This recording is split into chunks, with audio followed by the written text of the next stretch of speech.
Salut à toi, comment est-ce que tu vas aujourd'hui? Alors moi je suis rentré à Paris hier soir, je suis chez moi.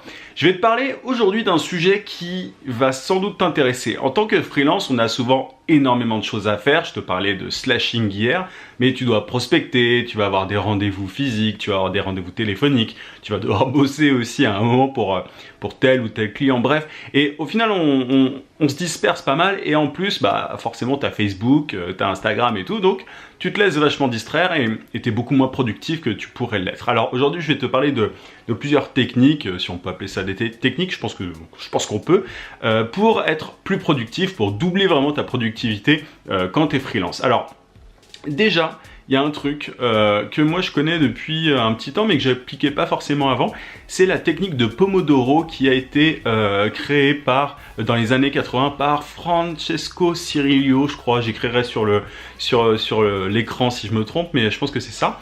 Et en gros, ça consiste à faire des tâches de 25 minutes, de faire plusieurs sessions de 25 minutes où tu fais vraiment qu'une seule chose, tu te concentres pendant des sessions de 25 minutes, tu fais une petite pause entre chaque session de 5 minutes, et une fois que tu as fait 4 sessions de 25 minutes comme ça, tu peux faire une plus longue pause d'environ une demi-heure. Ça part vraiment du principe que le cerveau est beaucoup plus efficace quand on fait une seule tâche, et ça te permet de vraiment... Alors c'est beaucoup plus facile de se concentrer pendant 25 minutes sur une tâche que de se dire bon bah je vais bosser pendant 3 heures et au final tu finis par te disperser. Je sais pas toi, mais moi j'ai vraiment je suis vraiment beaucoup plus efficace avec ce genre de petites tranches qu'en me disant bah, je vais bosser toute la matinée à fond sur ça, tu vois, il vaut mieux segmenter, c'est vraiment une super manière de faire. Et quand j'étais en droit, quand je faisais des études de droit, moi j'avais vraiment cette approche là. Je l'ai pas utilisée avant un certain temps après en freelance, mais c'est vrai que quand j'étais étudiant, on avait énormément de trucs à apprendre, à mémoriser en droit.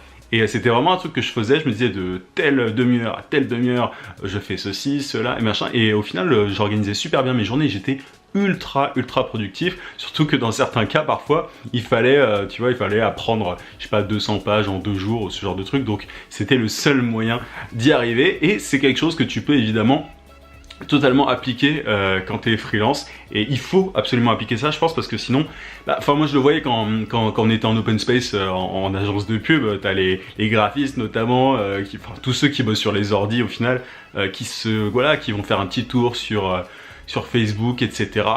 pour te permettre de faire ces sessions de 25 minutes de manière vraiment sans te disperser, sans aller ailleurs. Il y a des outils comme Cold Turkey, je te mettrai le lien en description. C'est un petit outil qui te permet de bloquer certaines pages pour ne pas faire autre chose que ce que tu veux faire pendant ces 25 minutes. Donc tu vois, tu as tout un tas d'outils comme ça, je pourrais pas tous te les citer dans cette vidéo, mais tu as vraiment des outils qui peuvent t'aider à appliquer au mieux cette technique de Pomodoro. Ensuite, le deuxième truc, en plus d'utiliser un bloqueur de pages et de tout segmenter en 25 minutes, je pense que c'est vraiment important, je crois que je l'ai déjà dit, mais c'est vraiment important d'avoir un outil de liste de tâches. T'en as plein, moi j'utilise Wunderlist, je te le mettrai aussi en description.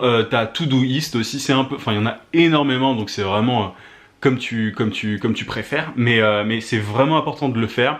Et au-delà de ça, donc tu notes les différentes tâches que tu as à faire. Tu vois, moi j'ai des trucs qui sont pour jusqu'à dans plusieurs mois limite, et c'est bien d'avoir une vision à l'avance de ce que tu dois faire par la suite, et pas arriver le jour même et te dire ah bon qu'est-ce que je vais faire et tout. Non, c'est bien d'avoir la veille dans l'idéal un plan d'action un petit peu de ce que tu vas faire, ce que tu vas devoir faire dans la journée, et ça te permet de ne pas perdre du temps à réfléchir il faut que je fasse ça, est-ce que je le fais le matin, l'après-midi, d'ailleurs je vais y revenir dans mon troisième point. Mais c'est bien d'avoir une vision vraiment, tu vois, moi j'ai un truc, sur Wunderlist, ça me permet de voir chaque semaine, tel jour, qu'est-ce que j'ai à faire, et c'est vachement bien, et je regarde ça la veille avant de me coucher, pour le lendemain, parce que comme ça, dès que je me réveille, je suis au taquet, je sais exactement ce que je dois faire et je me disperse pas. Le dernier point qui peut être vraiment bien, après, tu utilises la liste de tâches que tu veux, hein, tu as des applications mobiles, tu as vraiment tout et n'importe quoi, il y a énormément d'outils de productivité, il faut vraiment voir simplement ceux qui te conviennent toi, parce que voilà, il n'y a pas d'outils parfaits pour moi, il faut vraiment tester. Wunderlist, je préfère ça, il y en a qui préfèrent Evernote dans certains cas, c'est vraiment ultra subjectif.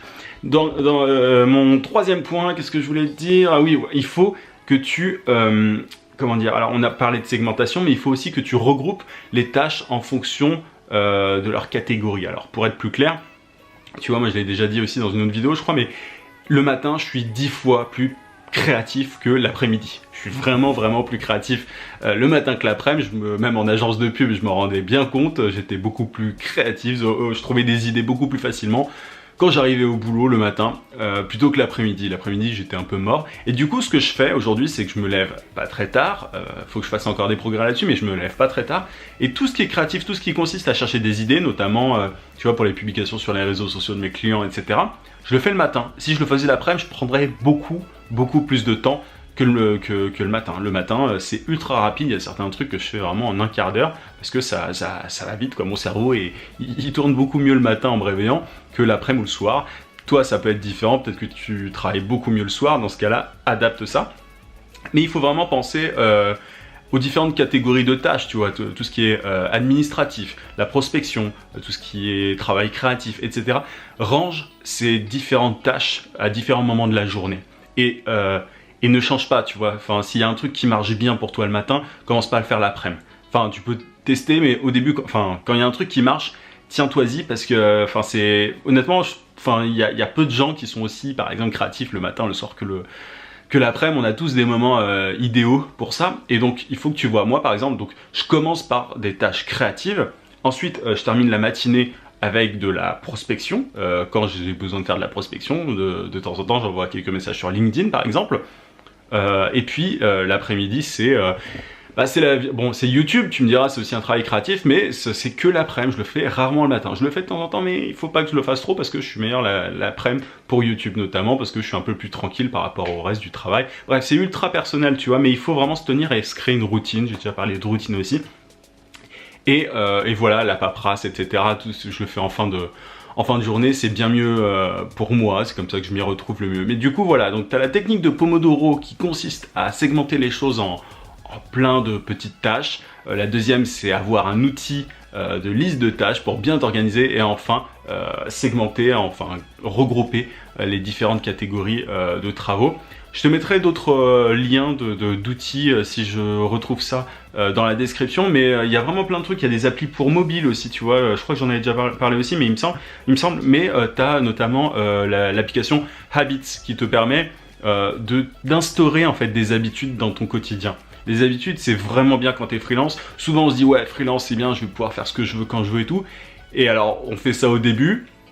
On travaille à poil, enfin bref, on fait un peu n'importe quoi. Et on se rend compte que c'est pas comme ça qu'il faut faire. Même si on n'est pas dans un bureau, il faut se créer des habitudes, une routine et tout, se cadrer tout simplement, et c'est comme ça qu'on est le plus productif. Il faut faire un choix en fait, soit tu vas ultra détente, mais alors, il y a des gens qui font ça, hein, après, ça convient à certaines personnes, mais soit tu te laisses aller, tu y vas tranquille, tu te douches à 16h, etc. C'est un mode de vie comme un autre, hein, c'est toi qui vois. Soit tu t'organises, et moi je pars du principe qu'à partir du moment où c'est moi qui choisis ces contraintes-là, il n'y a pas de problème, je le vis pas du tout mal, au contraire, et je finis souvent mes journées assez tôt, beaucoup plus tôt que les salariés. Bref, voilà un petit peu ce que je pouvais te dire par rapport à la productivité. Vraiment, si tu appliques ces différents trucs-là, moi, enfin, c'est comme, tu vois, là, concrètement, c'est une toute petite technique aussi, mais là, cette vidéo, je vais pas la cutter, ça va me permettre d'avoir beaucoup moins de temps pour... Enfin, je vais pas avoir à monter la vidéo en 2 heures, tu vois, ça va être vraiment torché en 10 minutes max, quoi. Alors après l'idée c'est pas de faire des sales vidéos, mais tu vois t'as plein de petites techniques, de petites choses comme ça que tu peux faire dans ton quotidien et transformer tout ça en habitude pour gagner beaucoup plus de temps. Et tu vois, moi aujourd'hui je suis ultra réactif par exemple sur les réseaux sociaux, je réponds à tout le monde dans la minute, parfois dans les secondes et tout. Et pourtant j'ai énormément de choses à faire, et tout ça j'y arrive grâce à ces différents systèmes là qui me permettent d'être vraiment efficace. Voilà, j'espère que ça t'aura aidé. N'hésite pas à mettre un gros pouce bleu si ça t'a plu, à t'abonner à la chaîne si c'est pas déjà fait. Je te rappelle que tu peux télécharger juste ici sur le i ma formation vidéo gratuite pour trouver des clients rapidement en freelance. Je te dis à demain 18h comme d'habitude. En attendant, n'oublie pas, vie sans limite. À plus.